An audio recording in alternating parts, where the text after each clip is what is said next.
욥기 16장 12절부터 22절까지 말씀입니다. 12절 내가 평안하더니 그가 나를 꺾으시며 내 목을 잡아 나를 부서뜨리시며 나를 세워 관역을 삼으시고, 이게 지금 성경에 나와 있는 그 글자이기 때문에 쭉 읽는데 이 상황을 생각하면 끔찍합니다. 원문으로 보실까요? 나는 평온하게 지냈었는데 그분이 나를 흩어놓으셨도다. 그분이 나의 뒷덜미를 움켜잡으시더니 그분이 나를 내 동댕이쳐 산산조각 내버리셨도다. 그분이 나를 관역으로 세워 놓으셨도다. 이 상황을 가만히 생각해 보세요. 평안하게 지냈대요. 어려움 없이 지냈대요. 근데 하나님이 그를 흩어버리셨대요. 이게 다 흩어 놓으셨대요.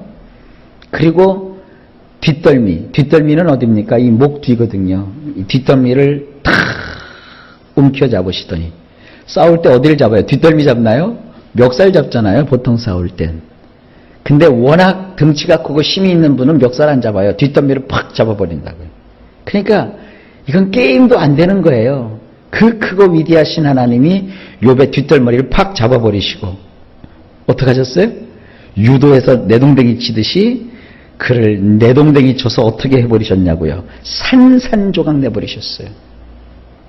그리고 나서는 그걸로 끝나는 게 아니라 그를 또 이렇게 세워갖고는 딱 걸어놓고 관역으로 삼으시는 거예요.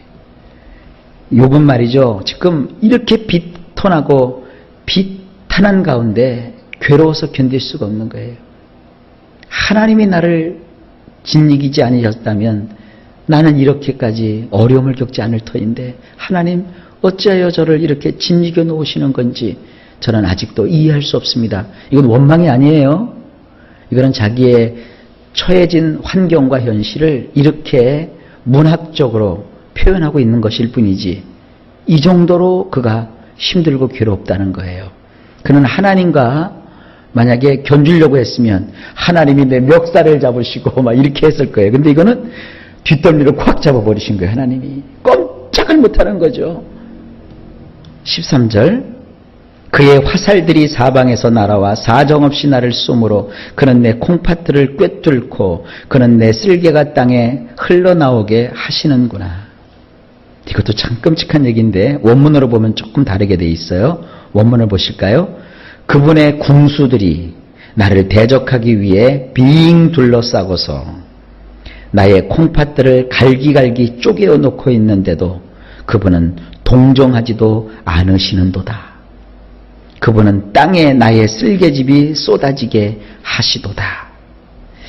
자, 우리 성경은 하나님이 직접 화살들을 가지고 나를 쐈다 이렇게 표현되어 있는데 원문은 그게 아니라 궁수들이 있다는 거죠.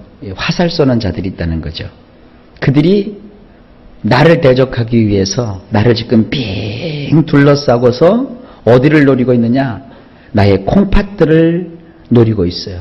이 콩팥은 어디를 뜻하느냐 하면 보통 그 구약의 문학의 용법에서는요, 감정, 또 느낌, 이런 감성을 이 콩팥이라고 표현을 해요. 콩팥을 한자어로는 신장이라고 하죠. 오른쪽 왼쪽에 두 개 우리 그 허리춤에 붙어 있는데 이것을 감정의 중추라고 해요. 그러니까 지금 이 콩팥이라고 얘기한 것은 욥이 지금 감정상 갈기갈기 다 마음이 산산조각 난 거예요. 그렇죠. 이 감정이라는 거, 기분이라는 거, 이거 뭐 그냥 우리의 건강보다도 우선하는 거예요. 아무리 육체가 건강해도요, 감정이 상하게 되면 요즘은 무슨 병 걸렸다고 그래요? 우울증 걸렸다 그러잖아요. 그럼 죽는 거예요. 그러니까 완전히 지금 회복 불능의 상태로 지금 욥이 빠져 있다는 거예요. 그런데도 그분은 어떻게 해요? 이게 우리 성경에 이게 없죠. 있네요. 사정없이라고 나와 있네요. 이 부분은 그분은 동정하지 않는다 이렇게 돼 있어요. 원문에는요. 그러니까 그렇게 비참하고 불쌍한데도 하나님이 아유 불쌍한 것 좀 그래 주셨으면 좋겠는데 그러지도 않으시는 거예요. 그분은 땅에 나의 쓸개즙이 쏟아지게 했다. 자, 이 쓸개즙은 표현 그대로 받아들이시면 돼요. 쓸개가 얼마나 써요. 여러분 생선 요리하거나 뭐 이렇게 고기 요리할 때 쓸개 그 얼마나 씁니까? 이 욥도 역시 이 쓸개즙이라고 표현한 것은 뭐냐? 감정적으로 그가 다 만신창이가 되어 그에게서 나오는 것은 뭐밖에 없다? 쓰디쓴 쓸개밖에 없는 거예요. 쓰디쓴밖에 없는 거예요. 이렇게 문학적인 표현들이 나옵니다. 굉장히 문학적이면서도 그 욥이 처해 있는 그 쓰디쓴 아픔 그리고 감정적으로 완전히 산산조각난 그의 처지를 여기서 우리가 엿볼 수 있지 않습니까? 자, 14절 그가 나를 치고 다시 치며 용사같이 내게 달려드시니 이것도 원문으로 보면 이렇게 돼 있어요. 그분이 나를 부셔버렸고 그 부셔진 면을 또 부셔버리시며 마치 힘센 자같이 내 위를 달리시는도다. 이것이 12절의 말씀과도 연결이 돼요. 보세요. 우리 그 시쳇말로 깐데 또 깐다 이런 표현이 있어요. 때린데 또 때린다. 지금 그 표현이에요. 하나님이 나를 부셔버렸어요. 그리고 한 번만 부셔버리면 되는데 그 부셔진 데에 또 겉으로 드러난 부분을 또 부셔버렸어요. 마치 힘센 자가 내 위를 힘센 자같이 내 위를 달리시는도다. 욥 위에 아주 그냥 하나님이 깔아 뭉개 놓으시고 그 위에서 짓밟아 버리신다는 거예요. 자기를. 이것도 문학적인 표현이에요. 그만큼 자기가 굉장한 어려움 속에 처해 있다 하는 것을 표현하고 있는 겁니다. 자, 15절 내가 굵은 배를 꿰매어 내 피부에 덮고 내 뿔을 티끌에 더럽혔구나. 이것도 의역을 했어요. 원문은 이렇게 되어 있습니다. 내가 마포를 내 살갗 위에 꿰며 놓고 내 뿔을 먼지 속에다 넣고 문대고 있구나. 이 마포라는 것은 이제 굵은 배옷, 그 배옷인데 삼배라고 그러죠. 삼배. 이 삼배가 얼마나 거칠거칠해요. 여러분 그 삼배옷 여름 애들 많이들 입으시잖아요. 근데 그 삼배옷을 만들어서 입었다는 게 아니라 원문에는 그 피부, 살갗에다가 삼배 조각을 이렇게 대가지고 살갗과 삼배를 같이 이렇게 꼬맸다는 뜻이에요. 그러니 그냥 온몸이 지금 뭐가 난 거예요? 헌대가 난 거예요. 그래서 몸이 꼭 삼배를 갖다가 이렇게 내 살에다가 이렇게 꿰매놓은 것 같이 삼배 옷을 입었다는 뜻이 아니라 내 살갗에다가 삼배를 이렇게 깔고 그냥 그걸 꼬매놓은 것처럼 온 몸이 어떻게 된 거예요? 만신창이가 되어 있다는 거예요. 그리고 뿔이라고 하는 것을 어떤 영어 성경에는 이마라고 번역을 해놨는데 원래 이 뿔이라는 것은 영광, 명예 이런 뜻을 가지고 있어요. 그러니까 그 영광이나 명예를 먼지 속에다 놓고 지금 문대고 있다는 거예요. 이거 뭐예요? 아주 부끄럽고 수치스럽게 이를 데가 없다는 거예요. 생각해 보세요. 병을 앓고 그 오랫동안 온몸이 만신창이가 돼서 헌대를 앓고 있으면 사람들이 뭐라고 하겠습니까? 손가락질을 하면서 저 저주받았어, 저주. 그러지 않겠어요? 그러니 그 욥이 무슨 명예가 있고 무슨 명성이 있겠어요? 지금 이 처지까지 욥이 이르렀다는 거예요. 16절 내 얼굴은 울음으로 붉었고 내 눈꺼풀에는 죽음의 그늘이 있구나. 원문이 이렇습니다. 내 얼굴은 쏟아지는 눈물로 인해 벌겋게 되었고 나의 두 눈꺼풀 위에는 죽음 같은 그늘이 있도다. 연상이 되시죠? 15절에서는 피부는 삼배 조각처럼 우들두들 거칠거칠하고 그의 명예는 완전히 땅바닥 그것도 땅속 먼지와 뒹굴 정도로 추락했고 그의 얼굴은 눈물을 얼마나 많이 흘렸냐면 벌겋게 상기가 되어서 시뻘겋게 되었고 그리고 그 두 눈꺼풀 위에는 죽음 같은 그늘이 있다. 여러분 마음고생하면 이렇게 얼굴에 먹지죠. 눈주위로. 그걸 뭐 다크서클이라고 하는데 뭐 화장할 때 이렇게 예쁘게 하려고 까맣게 하는 거 말고 사람이 너무너무 마음이 괴롭고 고통스러우면요 마치 그 눈 주위를 주먹으로 한 대 맞은 것처럼 이게 시퍼렇게 돼버려요. 그런 거 연상해 보시죠? 그 시퍼렇게 돼서 지금 뭐 초췌해서 볼 수가 없을 지경이 되었던 거예요. 이것을 역시 이렇게 문학적인 표현으로 표현하고 있는 것입니다. 17절. 그러나 내 속에는 포악이 없고 나의 기도는 정결하니라. 원문이 이렇습니다. 그럴지라도 나의 양 손바닥에는 잘못이 없고 나의 기도는 순수하도다. 이건 또 이렇게도 해석할 수 있어요. 그동안 나는 나의 양 손바닥으로 잘못을 하지도 않았는데 나의 기도는 순수하기만 했었는데 어째서 내가 이러한 처지에 처하게 되었는고, 이런 뜻이기도 해요. 자, 18절. 땅아 내 피를 가리지 말라. 나의 부르짖음이 쉴 자리를 잡지 못하게 하라. 오늘 이 문학적인 표현이 참 많이 나와요. 이것도 역시 그런데 원문을 보면 이렇습니다. 땅아 너는 나의 피를 덮지 말라. 내가 머물러 서서 부르짖는 자리가 없도록 하라. 이 피라는 것은요, 이것은 혐오스럽고 공포스러운 그런 피가 아니에요. 의인의 피라는 말 있죠. 의인의 피. 아벨이 가인에 의해서 죽임을 당해서 그 피가 땅바닥에 흘렀어요. 그러자 하나님이 어떤 표현을 쓰시냐면 땅이 의로운 자의 피를 머금어서 부르짖는다, 이런 표현이 나와요. 그래서 여기서 보면 이런 피라고 하는 것은 뭐냐면 깨끗한 피, 거룩한 피, 의로운 피. 지금 아벨은 가인에 의해서, 악한 가인에 의해서 죽임을 당했고 그가 그때 피를 흘림으로, 그 흘린 피는 뭐냐? 의로움을 상징하는 것이다. 욥도 마찬가지예요. 욥은 지금 억울하다는 거예요. 그는 지금 아무런 잘못도 없이 피를 흘렸던 아벨처럼 내가 지금 피를 흘렸다는 거예요. 그래서 뭐라고 얘기하는 거냐? 나의 피를 덮지 말라는 것은 뭐냐면 내가 이렇게까지 매맞고 부셔질 정도로 잘못한 것이 없는데 그거를 좀 해명할 수 있는 기회라도 좀 주십시오. 이런 염원을 담고 있는 거예요. 그러니까 이걸 문학적으로 이렇게 표현하는 거예요.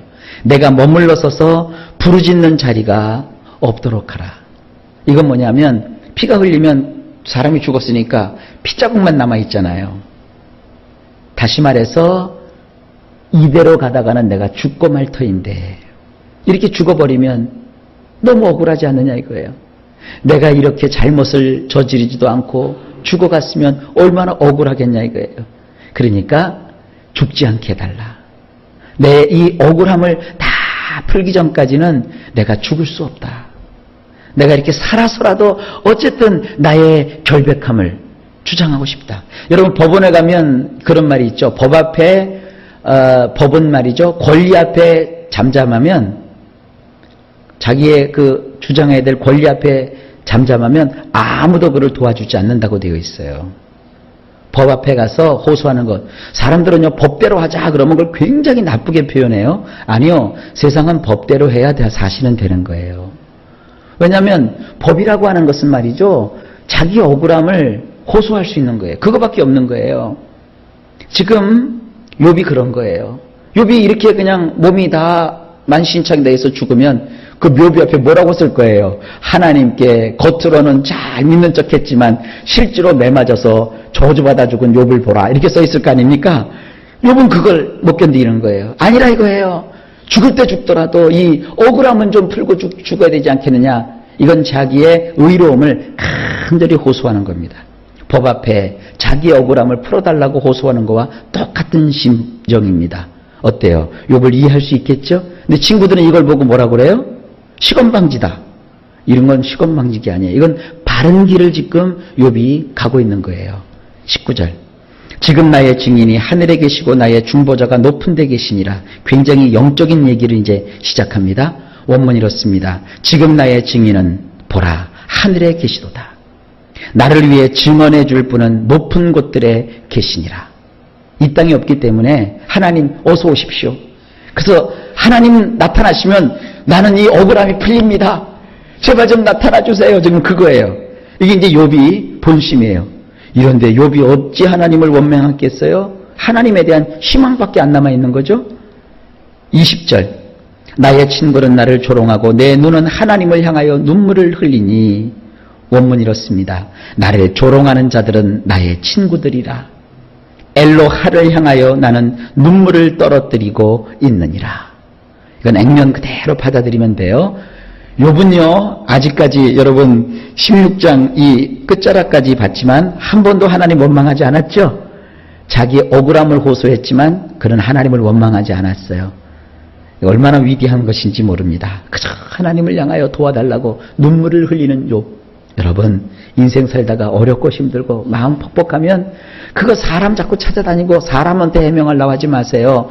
성경에 있잖아요. 하나님의 나라는 말에 있지 않고 능력에 있느니라. 사람들은 나를 다 이해를 못 해줘요. 그거 사람 붙들고 다니면 피곤하고 지칩니다. 누구 앞에 눈물을 흘려라? 하나님 앞에 눈물을 흘려라. 자, 21절. 사람과 하나님 사이에와 인자와 그 이웃 사이에 중재하시기를 원하노니. 저는요, 이 구절을 해석하면서 깜짝 놀랐어요. 이게 굉장한 말씀이 여기 이게 숨겨져 있더군요. 원문을 보면 이렇습니다. 인간 편에서 하나님과 더불어 그분이 따져주실 것이라. 자기 친구를 위해서 사람의 아들이 말이다. 이 사람의 아들을요, 달리 번역하면 인자입니다. 인자가 누구세요? 예수님이에요. 아, 이 욥기 속에도 예수님이 이렇게 있네요. 누구를 위해서? 자기 친구를 위해서 인자께서 오실 것이다. 욥은요, 먼 훗날에 오실 예수님을 그 고난 속에서 바라보고 있는 거예요. 얼마나 대단한 구절인지 몰라요. 하나님은 나를 위해서 증언해 줄 분은 저 하늘에, 저 높은 하늘에 있다 이거예요. 그러니까 이 지상에 없다 이거예요. 그러니까 누가 필요한 거예요? 이제는 하늘에 있는 것이 아니라 인간 편에서, 사람 편에서 하나님과 더불어 따져주실 그분, 인자로서 이 땅에 오시는 예수님을 그가 갈망하는 거예요. 이게 바로 구세주입니다. 이게 구원자입니다. 예수님은 인간의 편에서 인간의 죄를 지시고 인간을 변호해 주시고 인간을 건지시고 인간을 끄집어내 주시는 우리의 영원한 중보자이십니다. 22절 마지막. 수년이 지나면 나는 돌아오지 못할 길로 갈 것임이니라. 원문이 이렇습니다. 불과 몇 년이 지나고 나면 나는 다시는 돌아오지 못할 길로 가게 될 것이라. 그러니까 세월이 지나면 난 이대로 죽으면 나는 억울해요. 그러니 누구를 보내달라는 거예요? 사람의 아들, 곧 인자. 지금 구원자를 갈망하고 있는 겁니다. 그래서 오래전에 쓰여진 구약의 이야기인데도 구약 속에 이런 신약의 모든 복음이 감추어져 있는 겁니다. 이 성경을 연구하는 학자들은 이런 구절은 그냥 지나가 버려요. 그러나 목회를 하는 이 목사는 이런 구절 앞에서 막 감동을 느껴요. 예수님, 그분은 욥에게 있어서 유일한 희망이요, 해결점입니다. 다른 분은 없어요. 예수님 밖에 없으시다.